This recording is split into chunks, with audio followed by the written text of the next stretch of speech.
उन्हाळ्याचं बसल्या बसल्या काम 10 फुटाने करा, पण इंस्टावर रील्स बघून असले काही नुसते अजिबात करू नका. ही दुसरी वेळेस बनवले.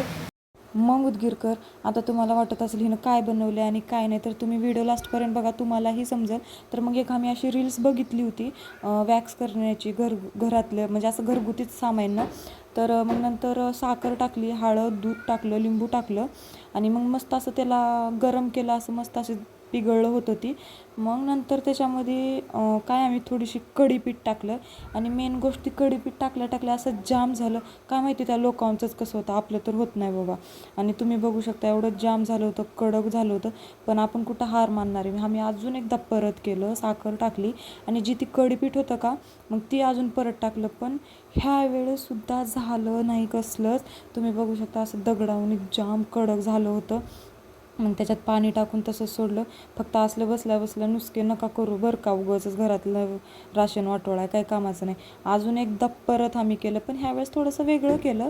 पहिलं पाणी टाकलं, मग नंतर साखर टाकली आणि मग नंतर लिंबू टाकलं, मग नंतर हळद टाकली, मग दूध टाकलं नंतर.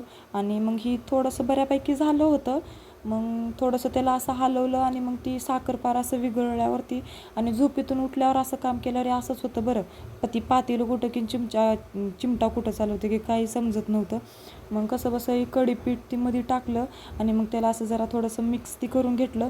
झालं होतं जरा बऱ्यापैकी जरा झालं होतं. मग नंतर शेवटला गव्हाचं पीठ टाकावं लागलं. तुम्ही बघू शकता. आणि तर आमरसच दिसत होतं, आंब्याच्या रसासारखं. आणि मग कढीपीठ टाकून मग पुन्हा अजून थोडंसं आम्ही गव्हाचं पीठ टाकलं, मग बनवलं. पण ही बऱ्यापैकी झालं होतं. पण मेन गोष्ट, केसच निघत नव्हते पायावरची, कसलीच वॅक्स होत नव्हती. काय माहिती त्या बायांचं कसं होतं आणि त्या लोकांचं कसं होतं, आपलं तर होत नाही. त्याच्यामुळं आपण ह्याच्या नादी अजिबात जायचं नाही.